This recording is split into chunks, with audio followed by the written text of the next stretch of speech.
Kadto ako sa ubos kay nagapanglimpyo sila diri. Matakod sila sa net para sa amon nga mga native na chicken kay gadamo na sila. Hindi pwede nga maglakot sila di sa amon nga mga dirasa. Kag dapat may range area sila nga ila para makalagaw-lagaw sila, hindi nga ara lang sila sa kulungan guys, para mas madasig ang ila nga growth and development. Tara! Kag hindi na pwede nga buyan sila kay diri sa pihak namon masabog na sila sang palay guys.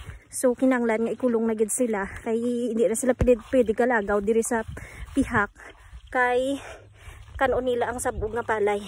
Sa pihak guys na malimpyo na ang ilang nga uyapad. So ready nga magsabog na sila sang palay. Kinanglan nga i-secure namon ang amon nga mga manok. Diri sa dalom diri namon sila obrahan sang ilang range area. So, tapos na sila takod sa mga tulagdok. Ano na ang mga poste gali nga butong. So ang obrahon is itakod na lang ang net guys. So diri sa amon nga sagingan sa likod, may gintuba kami diri nga saba nga saging. Akon nga lagaon tangkon ko para may pamahaw kami. Ay guys, oh. Luto na niyo iban habal na. So diri na di sa mga kasagingan namon sa odalom. Pa kasagingan. Diri na siya labot sa fish pond ang ilang range area sa mga native na chicken. Na. Basta dira. Malawig para at least damo sila sang lagawan.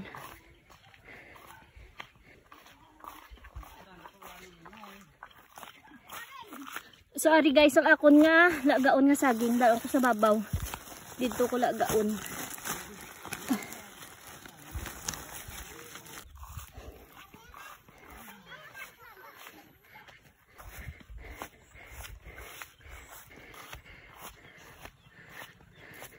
Napo ko guys. Grabe. Grabe nga fats ang na-burn. Pasaka pa ba? Panaog pa lang diri yo. Ay. Pasaka ko na ini guys ang kahoy. Kaya para may gamiton ko. Ako tanyo mo niyo.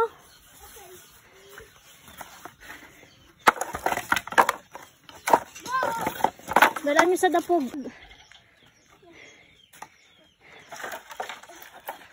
Tunga ka mo. Oh, sige, saka niyo to. Utang niyo da sa dalom. Kay malaga kita saging.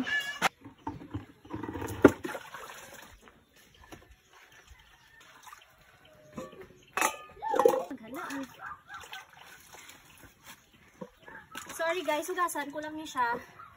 Kag ilaga. So yung iban sinihabal. Yung iban medyo hilaw-hilaw.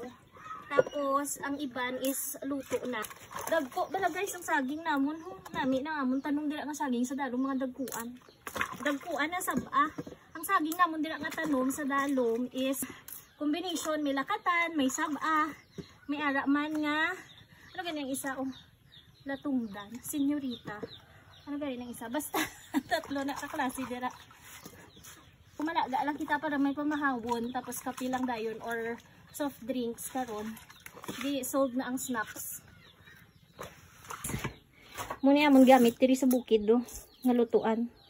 Wala man kami problema sa kahoy, kidamo man di kahoy, may mga madri kakao, may man mga butong. So wala problem sa kahoy. Pero may rice cooker man kami, di may heater, pero talagsa lang ginagamit kung pang emergency lang na gidasig wala. Mga millennials, alam niyo pa ba this, magpadako sang kalayo. Nan. Ang sa kuna ginagamit namon gas. Kay uso pa sa kuna ang muron bala guys. Bala niyo ng muron na ginobra namon, muron ginuslo namon ang iya pabilog kag ginabubo-bubo. Para dasig magdako ang kalayo, mo namon ginagamit ang gas. Sa una natandaan ko sang elementary kami, basta gani may ara lang kami nilaga ka saging, nilaga nga kamote, nilaga nga balinghoy, kung ano pa da nga mga nilaga sa hapon, happy na kami na. Sadya-sadya na kami na nga may pamahaw kami sa hapon. Dasig lang guys no, dako siya dayon. Nagdako naton kalayo. So, ibutang ta na siya. Nan. Tapos, sulatot ta lang siya nga luto. Tapos, makauna ta dayon sang saging.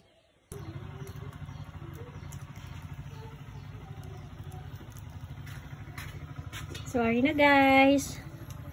Ilaga na naton. After 30 minutes, okay na na siya. Pwede na na.